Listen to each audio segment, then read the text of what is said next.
आपको विश्वास दिलाया था कि जीएस पढ़ाई होगा। यहाँ पर जीएस का पहला चैप्टर आपका संविधान शुरू किए। संविधान, इसमें फंडामेंटल राइट्स आपको चलाया गया, आपको बहुत अच्छा लगा होगा, उम्मीद है। इसका सेकंड पार्ट आज शुरू कर रहे हैं। पहला पार्ट आपको अपलोड किया गया। इससे पहले कि अगर आप उसमें वीडियो नहीं देखे हैं पहला पार्ट, तो वो वीडियो आप ज़रूर देखें। उसके बाद ये दूसरा चैप्टर आप देखिए, दूसरा चैप्टर समझ में आएगा। अदरवाइज अगर पहला वीडियो नहीं देखे हैं, दूसरा वीडियो ये डायरेक्ट देखिएगा आप, तो समझ में आएगा, लेकिन बहुत कम आएगा, क्योंकि उसी से रिलेटेड इसका वीडियो दिया जा रहा है। ठीक, चलिए इसका दूसरा पार्ट, पहला पार्ट में आपको दिया गया है 24 तक आर्टिकल दिया गया, फंडामेंटल राइट्स पढ़ाया गया था। इसका दूसरा पार्ट 25 से शुरू करते हैं। इसमें जिसमें 3 जो है फंडामेंटल राइट्स पढ़ाया गया था, और 3 जो है बाकी इसमें है जो आज शुरू कर रहे हैं। ठीक, चलिए आइए शुरू करते हैं। इसका फंडामेंटल राइट्स का पार्ट 2 दिया गया है। ये फंडामेंटल राइट्स का पार्ट 2 है। पहला अगर नहीं देखे होंगे तो पहले आप वो देखिए, पहला इसके डिस्क्रिप्टिव लिंक में डाल दूंगा, आप जरूर देखिएगा, क्योंकि एक पढ़ाई का स्मूथ वे होता है कि पहले ये पढ़ना चाहिए, उसके बाद ये पढ़िए, तो आपको अच्छा समझ में आ जाएगा। चलिए दूसरा 3 पढ़ाया गया फंडामेंटल राइट्स, चौथा में इसमें दिया गया, ये चौथा पढ़ाए थे, right to freedom of religion, धार्मिक स्वतंत्रता का अधिकार। धार्मिक स्वतंत्रता का अधिकार से मतलब होता है क्या, ये आर्टिकल की बात अगर किया जाता है तो ये 25 से 28 तक आता है। ठीक है, धार्मिक स्वतंत्रता का अधिकार में आता है 25 से 28 तक। ठीक है, इसके बाद 5 नंबर में देखा जाता है right for cultural and education. इसके मतलब होता है कि सांस्कृतिक एवं शिक्षा का अधिकार हमारा संविधान में मिला गया है। ये आर्टिकल दिया गया है 29-30 में।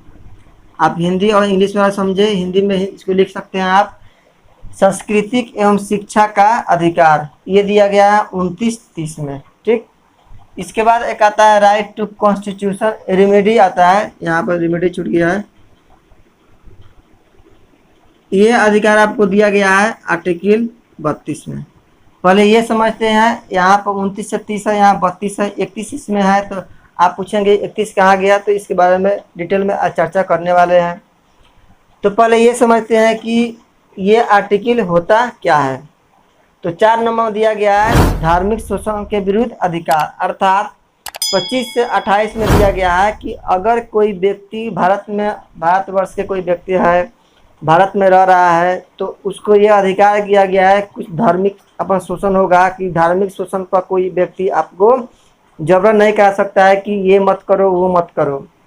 अब क्या क्या दिया गया है, आर्टिकल 25 कहता है यहाँ पर free practice and propagation and religion, किसी भी व्यक्ति को धार्मिक अपना प्रचार करने या आचरण, धार्मिक धर्म जो है मानना या आचरण करना या प्रचार करना, ये आर्टिकल क्या देता है, 25 आर्टिकल देता है। आप इसको याद रखें आसानी से, किसी भी व्यक्ति को धर्म मानने, अपनाने और प्रचार करने का सुविधा जो देता है आर्टिकल हमारा 25 देता है। ठीक है, इसके बाद आर्टिकल आता है 26 जो दिया गया है freedom to manage religion affairs. जैसे आप देखे होइएगा गांव देहात में ऐसा होता है, कोई बाबा होते हैं जो अपना कैंप गिराते हैं और बोलते हैं, कुछ भाषण देते हैं और लेक्चर देते हैं कि हम ये कर रहे हैं, आप मतलब साथ में आए, मिले, संघ बनाए।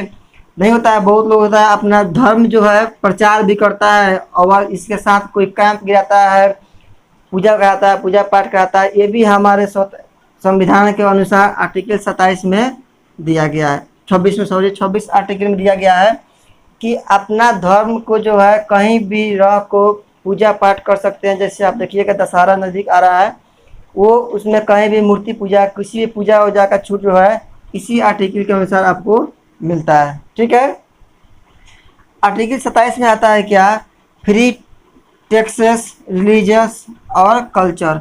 अगर कोई भी बाबा, साधु बाबा जो होते हैं, जो गांव देहात में घूमते हैं और पैसा वसूलते हैं या किसी धार्मिक पोषण के लिए अगर आपसे पैसा मांगा जा रहा है या आप डोनेट कर सकते हैं, ये आर्टिकल दिया गया है 27 में।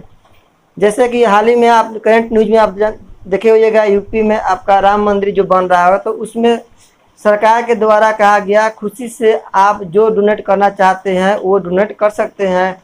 इसलिए ये आर्टिकल कौन दिया था आपको? 28। ये पूरा फ्री, 27 देता है आर्टिकल फ्री कि आप किसी भी व्यक्ति धार्मिक पोषण कोई काम हो रहा है धर्म से रिलेटेड, तो उसमें आप पैसा कुछ डोनेट कर सकते हैं। जैसे में करंट अफेयर्स का चर्चा रहा है राम मंदिर में, ठीक है। ये आर्टिकल 27 देता है, ठीक। आर्टिकल 28 कहता है रिलीजियस वर्शिप एजुकेशनल और इंस्ट्रक्शन, सॉरी गलत हो गया। ये 27 आर्टिकल कहता है कि कोई भी व्यक्ति अगर धार्मिक कार्य के लिए पैसा देते हैं तो उस पर टैक्स कोई भी नहीं लगेगा। आप डोनेट कर सकते हैं, कोई भी टैक्स नहीं लगेगा। ये जो है वर्शिप आप पूजा पाठ एजुकेशनल लाइन में होता है क्या कि मान लीजिए किसी स्कूल संस्था प्राइवेट इंस्टीट्यूट हो या गवर्नमेंट इंस्टीट्यूट हो, ठीक। तो आजकल आप जानते होइएगा कोई प्राइवेट स्कूल अगर खुलता है या यूनिवर्सिटी वो चलता है तो उसमें कुछ गवर्नमेंट का रूल रहता है या नियम कहिए या अपने से बना दिया जाए कि आप धर्म के बारे में कुछ पढ़ाना चाहते तो पढ़ा सकते हैं, आपको यह अधिकार संविधान के अनुसार मिला है। जैसे लेकिन अगर आप 2-3 कंडीशन इसमें है, छोड़ सकते हैं 2-3 कंडीशन के छोड़ के, कि अगर इंडियन मिलिट्री एकेडमी जो होता है, जैसे आप जानते होंगे सैनिक स्कूल होता है, केंद्रीय विश्वविद्यालय होता है, ऐसा ना, उसमें आपको धर्म के बारे में पढ़ाने का कोई मतलब नहीं है। ये संविधान के अनुसार है कि ऐसा नहीं है कि लड़का कोई अगर सैनिक स्कूल में पढ़ रहा है या मिलिट्री स्कूल किसी या केंद्रीय विश्वविद्यालय स्कूल में पढ़ रहा है तो उसमें आप इसके बारे में धर्म के बारे में नहीं बता सकते हैं, क्योंकि इसमें पढ़ाई होता है केवल अपना एकता भाई बंधुता के बारे में। इसलिए आप इसमें धर्म के मामले में कोई हस्तक्षेप नहीं कर सकते हैं। लेकिन कोई भी अगर स्कूल या यूनिवर्सिटी खुल रहा है प्राइवेट संस्था हो तो उसमें आप धर्म से रिलेटेड कोई पढ़ाई पढ़ा सकते हैं, इसमें कोई रिस्ट्रिक्शन इसका नहीं दिया गया है। जैसे आप देखेंगे अपने आसपास के स्कूल में कुछ स्कूल होता है संत जोसेफ जैसे होता है क्रिश्चियन, और सरस्वती शिशु मंदिर स्कूल कोई होता है, उसमें आप देखते हैं कि जैसे हम लोग प्रेयर करते हैं वहाँ पर, तो आप सरस्वती जी के प्रेयर कराया जाता है या कुछ और प्रेयर कराया जाता है, मतलब धर्म से रिलेटेड आपको कुछ पढ़ाया जाता है। ये आर्टिकल आपको 28 बताता है, ठीक है। अब आता है 5 नंबर आपका हो गया, ये 4 नंबर कंप्लीट हो गया। 5 नंबर देता है right for culture and educational. यह 29 से 30 आर्टिकल में आपको बताया जाता है। इसका मतलब होता है किसी भी व्यक्ति को, सॉरी, ये केवल अल्पसंख्यक के लिए लागू होता है। माइनॉरिटी समझते होंगे, अल्पसंख्यक जो व्यक्ति होते हैं, ये 29 से 30 में दिया गया है सांस्कृतिक एवं शिक्षा का अधिकार, जो केवल अल्पसंख्यक या माइनॉरिटीज, अल्पसंख्यक जो व्यक्ति होते हैं अल्पसंख्यक वाले, या आप माइनॉरिटीज कहिए, माइनॉरिटीज, ठीक है। यह अल्पसंख्यक के लिए लागू होता है कि अल्पसंख्यक जो व्यक्ति होते हैं, जैसे अल्पसंख्यक में मुस्लिम को भी डाल दिया गया है, मुस्लिम कम्युनिटी या कोई आदिवासी वगैरह होते हैं कहीं, तो उसके लिए भी हमारे संविधान में उसका उल्लेख किया गया है। ये आर्टिकल आपको 5 नंबर फंडामेंटल राइट्स दिया गया है कि सांस्कृतिक एवं शिक्षा का अधिकार भी हमारा है। अब इसमें आता है कि 29 आर्टिकल और 30। इससे पहले बता दिए आपको केवल ये अल्पसंख्यक के लिए लागू है, न कि बहुसंख्यक के व्यक्ति के लिए। आर्टिकल 29 कहता है प्रोटेक्शन ऑफ माइनॉरिटीज। किसी भी अल्पसंख्यक व्यक्ति को आपको शोषण करने का अधिकार नहीं है, आप उस पर शोषण नहीं कर सकते हैं as a citizen of India. अगर वो इंडिया का नागरिक हो, भारत का नागरिक हो, तो किसी भी माइनॉरिटीज में हो तो आप उस पर शोषण नहीं कर सकते हैं, उसके हितों में संरक्षण करें, ठीक है। ये आर्टिकल 29 कहता है। आर्टिकल 30 कहता है एजुकेशनल इंस्टीट्यूशन। इसके मतलब होता है किसी भी माइनॉरिटीज की बात हो रहा है यहाँ पर कि अल्पसंख्यकों को पूरा उसको हक है शिक्षा प्राप्त करने के लिए, इसलिए गवर्नमेंट उसको अलग से इजाज़त देता है कि आप कहीं भी स्कूल बनाएं अपना मैट्रिक अपने के लिए और पढ़ सकते हैं उसमें। जैसे आप देखिए कहीं कहीं मदरसा खुला रहता है जो मुस्लिम ट्रस्ट का होता है, उसमें गवर्नमेंट कुछ अपना हिस्सेदारी देती है और कहती है कि ये आप ये मदरसा बनाइए और वहाँ पर पढ़िए आप। बिल्कुल ये संविधान में आपको दिया गया आर्टिकल 30।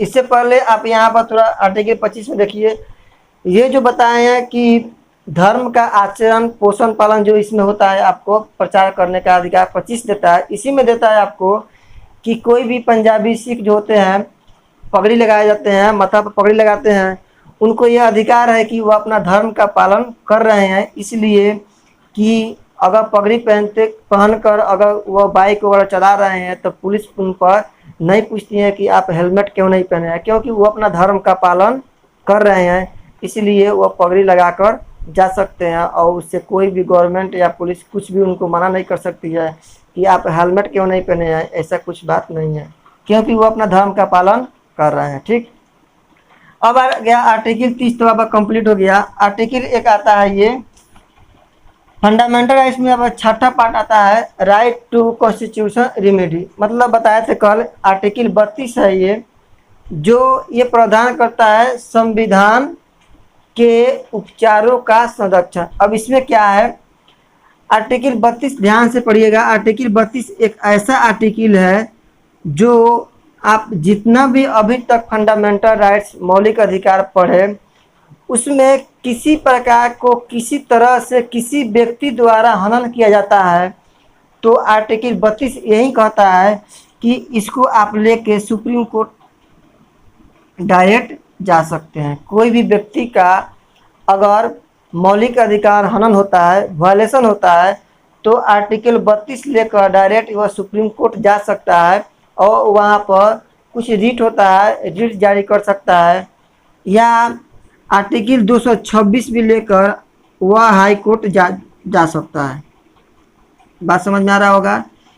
कहने का मतलब किसी व्यक्ति का अगर फंडामेंटल राइट्स हनन हो रहा है, वायलेशन हो रहा है, तो उसको संविधान द्वारा वो उसको प्रावधान ये मिला हुआ संरक्षण करने का अधिकार मिला गया कि आर्टिकल 32 से वो सुप्रीम कोर्ट जा सकता है और आर्टिकल 226 से वो हाई कोर्ट जाकर कुछ रिट आता है जो जारी कर सकता है कि मेरा फंडामेंटल राइट्स का ये हनन होता है।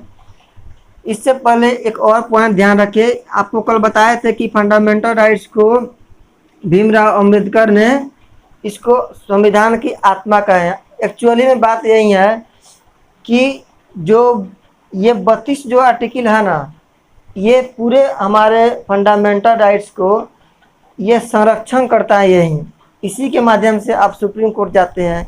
इसलिए पर्सनली ये आर्टिकल को 32 को भीमराव अंबेडकर ने सोल ऑफ कॉन्स्टिट्यूशन अर्थात संविधान की आत्मा कहे हैं। किसको? 32 को भीमराव अंबेडकर ने कहे थे। इसमें किसी प्रकार की कन्फ्यूजन न हो, इससे आपको एक और बात बताया था इसमें कि संविधान की आत्मा अगर बात लिया जाए तो दो अर्थ इसमें आता है। हमारे संविधान की आत्मा में संविधान की आत्मा एक प्रस्तावना को कहा जाता है और एक आर्टिकल 32 को कहा जाता है। तो आपको इसमें किसी प्रकार का कन्फ्यूजन नहीं रखना है। अगर कोई व्यक्ति आपको या क्वेश्चन में ऐसा आता है कि डायरेक्ट पूछ रहा है कि संविधान की आत्मा किसे कहा जाता है, तो आप कहेंगे प्रस्तावना को या प्रियम्बल को। ठीक, लेकिन अगर किसी व्यक्ति द्वारा नाम ले लिया गया कि भीमराव अंबेडकर द्वारा संविधान की आत्मा किसे कहा जाता है, तो आप बिल्कुल आर्टिकल 32 मारेंगे। ठीक है, आर्टिकल 32 नहीं रहता है ऑप्शन में तो सोचेंगे कि हम क्या करें, फंडामेंटल राइट्स को रखें या, क्योंकि आजकल का जितना भी बीपीएससी ट्रेंड का क्वेश्चन देखा जाए तो वो अपना ट्रेंड पैटर्न चेंज कर रहा है, इसलिए इस पर आप ध्यान देंगे। ठीक, अब सोचेंगे कि आर्टिकल 32 तक कंप्लीट हो गया लेकिन इसमें आर्टिकल 31 छूट गया। बिल्कुल आप सही सोच रहे हैं। अब आइए समझते हैं कि आर्टिकल 31 छोड़ने का मतलब था कि उसमें कुछ टाइम लगेगा आपको आर्टिकल 31 को समझाने में, इसलिए आप ये समझिए आर्टिकल 31 क्या कहता है। आर्टिकल 31 समझने से पहले ये बताया थे आपको कल कि राइट टू प्रॉपर्टी जो होता है, इसमें राइट टू प्रॉपर्टी, संपत्ति का अधिकार। आर्टिकल 31 कहता है संपत्ति का अधिकार। इसको एक संशोधन किया गया संविधान द्वारा, 44 संविधान संशोधन किया गया और 1978 में, आप जानते होंगे 1978 में जो है इसको संशोधन करके आर्टिकल जो है 300 को कहिए या एक कहिए, इसमें डाल दिया गया और कानूनी अधिकार इसको बना दिया गया। इसके पीछे लॉजिक क्या है समझे। फंडामेंटल राइट्स एक ऐसा अधिकार है जो आपको किसी प्रकार के यह अधिकार का हनन होता है तो आप सुप्रीम कोर्ट या हाई कोर्ट का दरवाज़ा खटखटा सकते हैं। अब इसको हटाया गया क्यों, इसका कारण समझें कि सपोज कि आपका घर अगर किसी हाईवे के आसपास पड़ा हुआ है, ठीक है, ध्यान से समझेंगे, ये सब कोई नहीं बताता है कि इसका मतलब क्या होता है। सपोज कि हाईवे के बगल में आपका घर है, ठीक, अगर कल हो के गवर्नमेंट उस पर एक हाईवे निकालना चाहती है 4 लाइन्स तो बिल्कुल निकाल सकती है, आपसे घर से उससे कोई मतलब नहीं है। अब वो घर क्या होगा कि अगर आपका घर उस हाईवे के रूट में आ रहा है तो क्या होगा, आपका तो वायलेशन हो रहा है, तो आप तो कहिएगा कि हम डायरेक्ट सुप्रीम कोर्ट जाएंगे क्योंकि मेरा घर नहीं टूटना चाहिए, यही तो बात है। ऐसा बहुत विवाद हुआ तो 1978 में 44वां संविधान संशोधन किया गया और कानूनी अधिकार इसलिए इसको बना दिया गया कि अगर आपका ज़मीन उस हाईवे के बगल में हो तो गवर्नमेंट आपको उस ज़मीन के बदले में आपको उस ज़मीन का जितना कीमत लगेगा उस कीमत के 3 गुना या 10 गुना मुआवजा सरकार देगी और वहाँ से आपको ज़मीन वो खाली करने के लिए सरकार विवश आपको करा सकती है। लेकिन ध्यान रहे आपको मुआवजा ज़रूर मिलेगी, तो यहाँ से आप हटकर और दूसरे जगह जाके रह सकते हैं। और कानूनी अधिकार में इसलिए डाल दिया गया कि इस बात को लेके दोबारा कोई व्यक्ति सुप्रीम कोर्ट या हाई कोर्ट नहीं जा सकता है, क्योंकि फंडामेंटल राइट्स यह अधिकार देता है हम लोग को कि हमारा मौलिक अधिकार में किसी प्रकार का हनन हो तो हम सुप्रीम कोर्ट और हाई कोर्ट जा सकते हैं।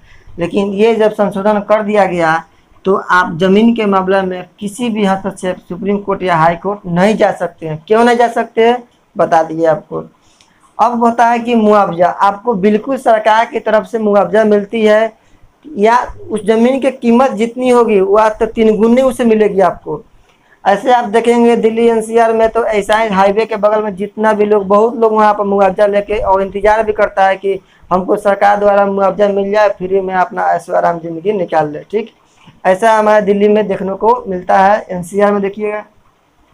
इसलिए ये आर्टिकल आपको उम्मीद है कि अच्छा से समझ में आ गया होगा कि ये आर्टिकल क्या कहता है, इसीलिए इसको कानूनी अधिकार में डाल दिया गया। अब ये बात ये उठा कब, तो आप इस बहुत अच्छा है केस जानते होंगे, केशवानंद भारती का आप नाम सुने होंगे। केशवानंद भारती, केशवानंद भारती बनाम केरल में एक कंडीशन आया था 1973 में, आप जानते होंगे। केशवानंद भारती बनाम केरला 1973 एक बहुत बड़ा साधु थे।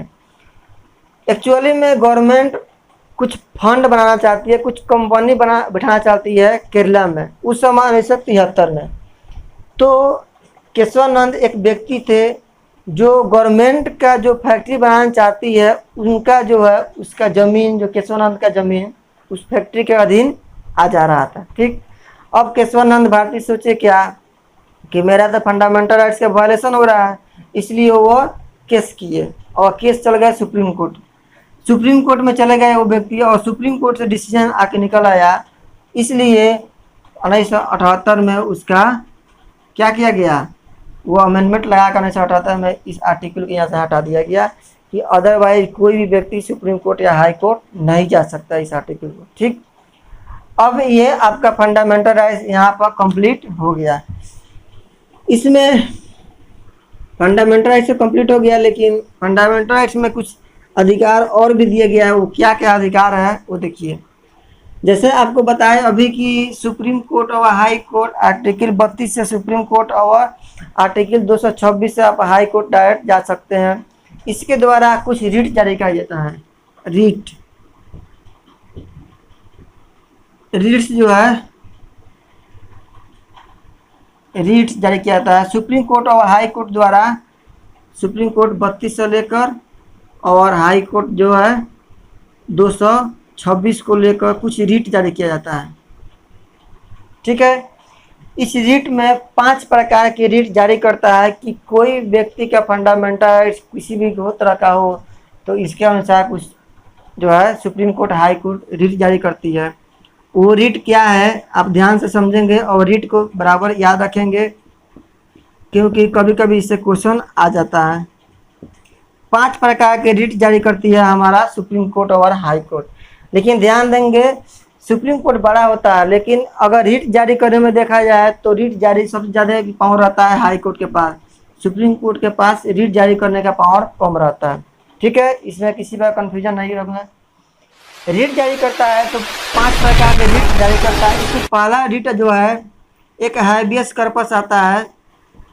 हैबियस कॉर्पस हिंदी वाले लिख लेंगे इसको बंदी प्रत्यक्षीकरण।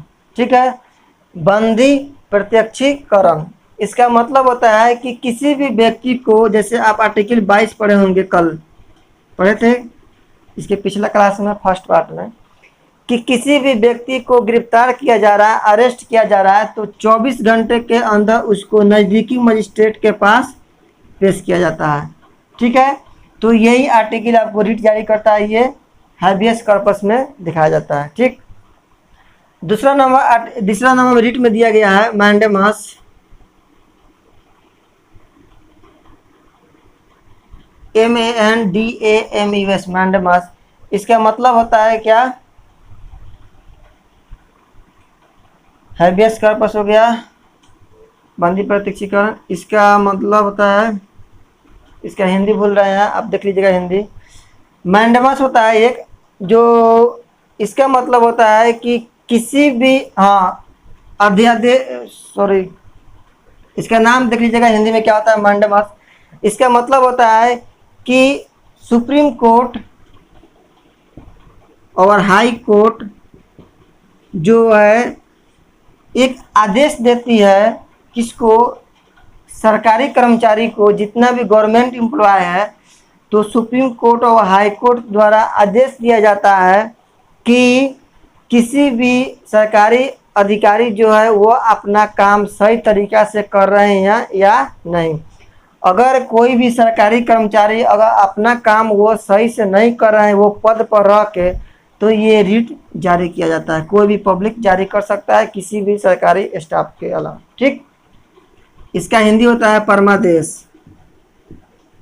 परमादेश,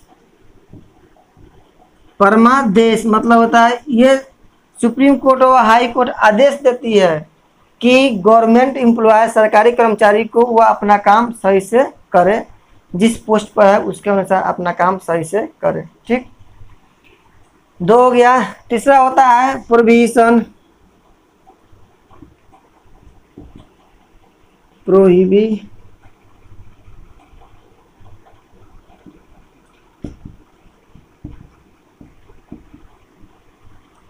उत्प्रेषण नाम जानते होंगे आप,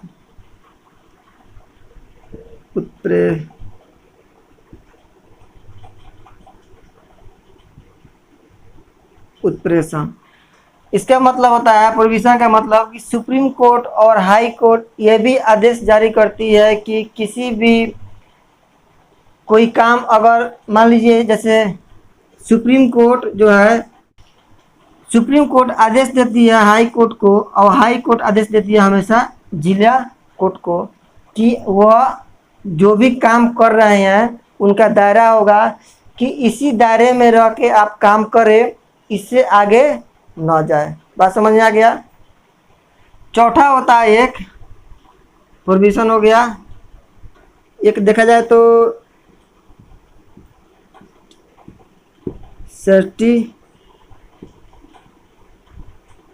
सर्टिटरी होता है, CERTIORARI सर्टिटरी हो। इसका मतलब होता है,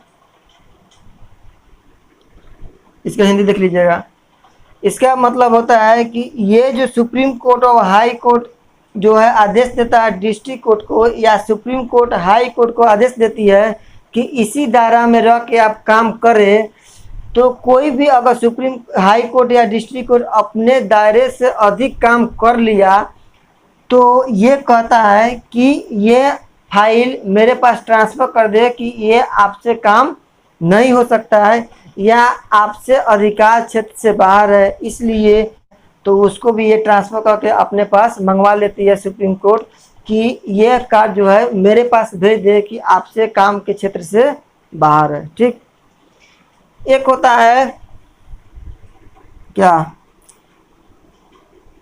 क्यूओ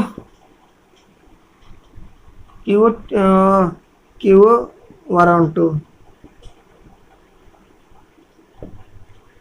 इसका हिंदी होता है अधिकार परीक्षा लेख। इसका मतलब होता है कोई भी व्यक्ति अपना पद जो है वो गैर कानूनी तरीका से हासिल कर लिया है तो इसमें रिट जारी किया जाता है कि वह अपना काम को या तो सही तरीका से करता है, उस काम को सही तरीका से कर रहा है या नहीं, सरकार द्वारा देखा जाता है। अगर नहीं कर रहा है तो सरकार द्वारा बोला जाता है कि आप लिखित रूप से हमको ये लिखित रूप से दे दीजिए कि हम इस काम के लिए योग्य नहीं है या गैर कानूनी तरीके से या पोस्ट लिए हैं। ठीक, तो ये सरकार द्वारा दिया जाता है ये। ठीक है, ये आपका 5 रिट जो है जारी किया जाता है। इसमें कुछ और है, देख लीजिए, आज ये कंप्लीट हो जाता है आपका। ये आपका फंडामेंटल राइट्स जो है इसमें ये कंप्लीट हो जाता है। रीड से बहुत कम क्वेश्चन आता है, लेकिन जानकारी के लिए आप रीड्स जारी रखें, याद रखें इसको। इसमें कुछ 1-2 पॉइंट अलग अलग आता है, जैसे आप आर्टिकल 20 और 21 पढ़ होइएगा बहुत अच्छी तरह से। आर्टिकल 20 और 21 जो है, आप नाम जानते होंगे, एक इमरजेंसी का नाम आपातकाल,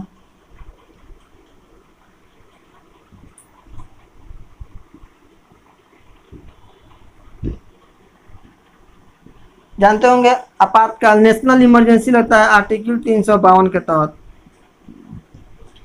आप इसको भूलिएगा नहीं, क्योंकि ये जो है एसएससी बीपीएससी का पर्सनल फेवरेट क्वेश्चन है, ये कभी घुमा के आ जाता है क्वेश्चन एग्जाम में। तो फंडामेंटल राइट्स में जो है ये 20 और 21 एक ऐसा आर्टिकल है कि इमरजेंसी अगर लगा होगा देश में, आपातकाल अगर देश में घोषित हुआ है, तो आर्टिकल 20 और 21 जो है कभी निरस्त नहीं होते हैं। बाकी जितना ही फंडामेंटल राइट्स है, मौलिक अधिकार, वह निरस्त हो जाते हैं। ये 20 और 21 को छोड़ के आप इसको ध्यान में रखेंगे। ठीक है, आर्टिकल 20 और 21 जो है निरस्त नहीं होता है। इसका कारण भी है, 20 जो है आप समझ सकते हैं, दिया गया पढ़ाए गए थे क्या, अपराध के दोषी में संरक्षण, और 21 जो जीने का अधिकार, इसी कारण यह दिया जाता है। एक और क्वेश्चन आता है इसमें कि पेपर में बनता है कि किस व्यक्ति को कौन सा आर्टिकल अधिकार मिला गया, विदेशियों को कौन सा मिला गया, भारतीयों को कौन सा मिला है। तो एक आसानी से आप ट्रिक याद रख सकते हैं।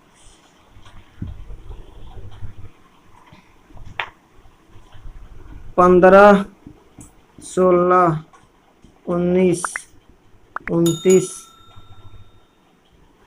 30, ये जो जितना भी आर्टिकल है 15, 16, 19, 30 जो आर्टिकल है, ये आर्टिकल केवल भारतीयों को प्राप्त है, विदेशियों को प्राप्त नहीं है। आप इसको याद रखिएगा, ओनली ऑब्टेन क्या, इंडियन सिटीजन्स, इंडियन सिटीजन, विदेशियों को प्राप्त नहीं है, याद रखिएगा इसको, और इनको नहीं है। ठीक है, ये आप याद रखेंगे, इससे क्वेश्चन बहुत आता है। अब क्वेश्चन कैसे पूछा जाता है, जैसे 19 को पकड़ लीजिए, इसको अंदर से कि बोलने का अधिकार है, विदेशी को प्राप्त है या नहीं, स्वतंत्रता से जीने का अधिकार है, विदेशी को प्राप्त है या नहीं, इस तरह से क्वेश्चन डाला जाता है। तो उम्मीद है कि आप समझ गए होंगे। 15, 16, 5 आर्टिकल याद रखिए, 5 गो, 15, 16, 19, 29, 30, 15, 16, 19, 29, 30 जो केवल जो है भारतीयों को ये आर्टिकल प्राप्त है, विदेशियों को नहीं। ठीक है, इससे जो बचा आर्टिकल जो बच गया, कौन कौन सा आर्टिकल बच गया, जैसे 14, 17, 18, 20, 21 और क्या 22, 23, 24 जितना भी आर्टिकल है, और कहाँ तक जितना भी बच गया आर्टिकल है वो भारतीयों को भी प्राप्त है और विदेशियों को प्राप्त है। तो याद रखेंगे इसको कि 15, 16, 19, 29, 30 जो है केवल भारतीयों को प्राप्त है, विदेशी को नहीं। और जो इससे बचा आर्टिकल जितना भी बच गया वो आर्टिकल जो है भारतीय और विदेशी दोनों को प्राप्त है। ठीक है, इस प्रकार आपका फंडामेंटल है, इसके जितना भी क्वेश्चन बनता है इसे बता दिए। मेरे उम्मीद अनुसार एक भी शायद क्वेश्चन आपसे नहीं छूटा होगा। आप प्रैक्टिस कीजिए, किसी भी बुक का जीएस का उठाइए फंडामेंटल ऐसे क्वेश्चन पेपर, और अगर अच्छे से ये वीडियो फर्स्ट और सेकंड देख लिए हैं तो 100% नहीं तो दे सकते हैं, लेकिन 95% गारंटी दे सकते हैं कि आपका पेपर इससे नहीं छूटेगा। इससे अगर क्वेश्चन आया होगा तब, अदरवाइज अगर अलग चैप्टर पढ़ाएंगे फिर तो उसमें कंफर्म होकर पढ़ाएंगे कि आपको ये इतना पकड़ा जाए। अगर आप जितना ही फंडामेंटल राइट्स पढ़े कल का वीडियो और आज का वीडियो, अगर जितने अच्छा प्रैक्टिस रहेगा, आर्टिकल जितना याद रहेगा, तो आपको इतना कोई नहीं रोक सकता। 100 में 100% आप ला सकते हैं, बशर्ते आपको आर्टिकल सभी इसमें याद होना चाहिए। आप देखिए संविधान का किसी भी पेपर उठा कर देखिए, फंडामेंटल राइट से क्वेश्चन बनता ही है, न के कोई सवाल नहीं है। इसलिए आपका फंडामेंटल राइट कंप्लीट हो गया। अगला चैप्टर आपका शुरू करेंगे, देखते हैं कौन सा है चैप्टर आपका। इससे पहले अगर वीडियो आपको अच्छा लगे, कोई भी देखिए, अगर वीडियो अच्छा लगे या कुछ भी अच्छा लगे तो लाइक, सब्सक्राइब, शेयर जरूर करें। दोस्तों को बताएं कि यहाँ पर जीएस चल रहा है, फंडामेंटल राइट्स कंप्लीट करा दिया गया और अच्छा से अपना तैयारी करें। आपका जॉब 100% पक्का है, क्योंकि मेरे पास साथ जुड़े हुए हैं तो गारंटी है आपका जॉब होना ही है।